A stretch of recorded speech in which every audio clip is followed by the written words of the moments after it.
여러분, 오늘 우리는 한 인간의 운명을 역추적하며 탐구해 보겠습니다. 보통 삶의 이야기를 시작할 때는 태어나서 자라는 순서로 풀어가지만 오늘은 반대로 해보죠. 죽음부터 출발해서 그 뒤에 숨겨진 삶의 궤적을 따라 거슬러 올라가 보겠습니다. 이 이야기는 중국의 억만장자 원보경의 비극적인 종말을 중심으로 그의 성공과 몰락, 그리고 그 이면의 어둠을 강의하듯 풀어보겠습니다. 극적인 반전이 가득한 이 여정은 부와 권력이 어떻게 한순간에 무너지는지 보여줄 겁니다. 자, 준비되셨나요? 죽음의 순간부터 시작하죠. 2006년 3월 14일 중국 랴오닝성 요양시의 감옥. 차가운 새벽 공기 속에서 원보경은 사형대에 섰습니다. 그의 나이 겨우 40세. 불과 15분 만에 모든 것이 끝났습니다. 총사령. 총알이 그의 가슴을 뚫고 지나간 순간 그는 더 이상 중국의 동부왕이 아니었습니다. 그냥 한 구의 시체일 뿐. 왜 이렇게 갑작스러웠을까요? 재판은 이미 끝났고 상고는 기각됐습니다. 요녕성 고급인민법원은 고의살인죄로 사형을 확정지었죠. 공범인 원보기와 원보삼도 함께 총살당했습니다. 원보경은 마지막 순간까지 무죄를 외쳤다고 합니다. 나는 죽일 사람이 아니야. 그건 함정이다. 하지만 그의 외침은 메아리처럼 허공에 흩어졌습니다. 이 죽음은 단순한 처형이 아니었습니다. 중국 공산당의 권력 구조 속에서 부패와 청산의 상징으로 희생된 거죠. 원보경은 재판 중에 거의 500억 위안 약 8조 원의 재산을 국가에 헌납하겠다고 제안했습니다. 돈으로 목숨을 살 수 있나? 법정은 차갑게 웃었을 겁니다. 그의 죽음은 중국 부호들의 평균 수명을 상징하죠. 겨우 48세. 왜 그랬을까요? 이제 한 걸음 뒤로 물러서 보죠. 사형 선고가 내려진 건 2006년 1월 13일 라오양 중급인민법원입니다. 원보경은 유리창 너머로 가족을 보며 눈물을 흘렸다고 해요. 그의 아내와 자녀들은 절망의 눈빛으로 그를 지켜봤습니다. 판사는 피고, 원보경은 비즈니스 파트너 왕빙을 청부살인한 혐의로 사형을 선고한다고 선언했습니다. 증언에 따르면 원보경은 과거 자신의 비밀 1980년대 젊은 시절 저지른 강간살인 사건을 왕빙이 협박으로 이용했다고 믿었습니다. 왕빙은 원보경의 사업 파트너로 그의 과거를 폭로하겠다고 압박하며 돈을 뜯어냈죠. 결국 원보경은 부하인 원보기와 원보삼에게 왕빙을 제거하라고 지시했습니다. 2004년 7월 왕빙은 요양시 호텔에서 총에 맞아 사망했습니다. 경찰 수사는 빠르게 원보경을 향했습니다. 체포된 그는 무죄다. 왕빙의 죽음은 나와 무관하다고 주장했지만 증거는 산더미였습니다. 공범들의 자백, 통화 기록, 돈의 흐름. 재판은 1심부터 사형, 항소심에서도 뒤집히지 않았습니다. 이 순간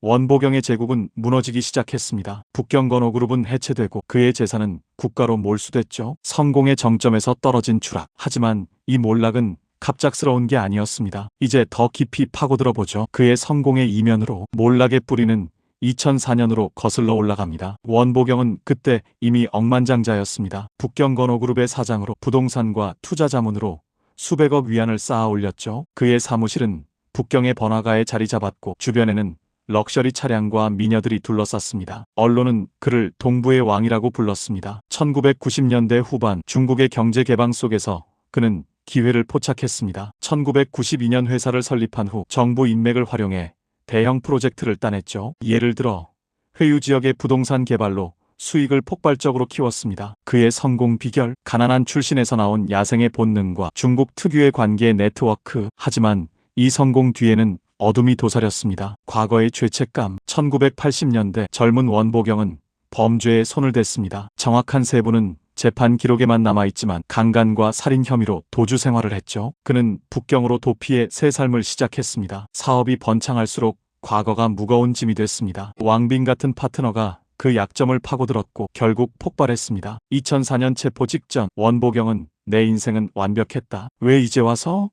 라고 중얼거렸다고 합니다. 성공이 불러온 파국. 이제 그의 청년기로 돌아가 보죠. 성공의 기반은 1990년대에 쌓였습니다. 원보경은 1992년 북경에 진출해 건호그룹을 세웠습니다. 초기 자본은 적었지만 그는 영리했습니다. 중국의 부동산 붐을 타고 정부 프로젝트에 뛰어들었죠. 1995년쯤 그의 회사는 연 매출 10억 위안을 돌파했습니다. 그는 럭셔리 생활을 누렸습니다. 프라이빗 제트, 고급 빌라, 그리고 수많은 투자자들. 언론 인터뷰에서 그는 가난에서 벗어나는 건 꿈이 아니라 전략이라고 말했습니다. 하지만 이 시기 이미 과거의 그림자가 드리웠습니다. 1980년대 말 그는 랴오닝성에서 범죄를 저지르고 북경으로 피신했습니다. 새 이름, 새 신분으로 사업을 시작한 거죠. 성공은 그를 보호막처럼 감쌌지만 동시에 취약점을 만들었습니다. 파트너들이 그의 비밀을 알게 되면서 갈등이 싹 텄습니다. 2000년대 초 왕빈과의 파트너십은 황금알을 낳았지만 동시에 독이 됐습니다. 원보경은 돈이 모든 걸 해결한다고 믿었지만 그 믿음이 무너진 게 2004년입니다. 이제 어린 시절로 거슬러 올라가 보죠. 그의 뿌리로. 원보경의 삶은 1966년 2월 16일 랴오닝성 선양의 가난한 노동자 가정에서 시작됐습니다. 5남매 중 막내로 태어난 그는 아버지의 공장 노동과 어머니의 가사 노동 속에서 자랐습니다. 집은 허름한 판잣집, 밥상은 늘 비었죠. 배고픔이 나를 강하게 만들었다고 그는 나중에 회상했습니다. 학교는 제대로 다니지 못했습니다. 10대 초반부터 공장에서 일하며 생계를 도왔습니다. 1980년대 초 문화대혁명 후유증이 남은 중국에서 그는 거리에서 작은 장사를 시작했습니다. 하지만 야망은 컸습니다. 북경으로 가면 세상이 열린다는 소문에 이끌려 20대 초반에 상경했습니다. 그때 이미 범죄의 유혹이 다가왔습니다. 가난과 절박함이 그를 범죄의 길로 이끌었죠. 강간살인 사건 재판에서 드러난 그의 과거는 그 시기의 산물입니다. 그는 도망쳤고 북경에서 새 출발을 꿈꿨습니다. 이 가난한 소년이 어떻게 억만장자가 됐을까요? 끈기와 기회. 1990년대 개혁개방의 물결 속에서 그는 사업가로 변신했습니다. 자, 여러분, 이제 우리는 원보경의 삶을 끝에서 처음으로 거슬러 올라왔습니다. 죽음의 총성에서 시작해 가난한 탄생으로 마무지였습니다. 이 역추적 여정은 무엇을 가르쳐 주나요? 성공은 화려하지만 과거의 그림자는 영원히 따라옵니다. 원보경은 부의 제국을 쌓았지만 한 번의 실수로 모든 걸 잃었습니다. 그의 죽음은 개인의 비극이자 중국 사회의 어두운 면을 비춥니다. 부패, 권력, 그리고 정의의 왜곡. 여러분도 삶을 돌아보세요. 성공 뒤에 숨긴 어둠이 없는지. 이 이야기는 끝났지만 교훈은 남습니다. 감사합니다.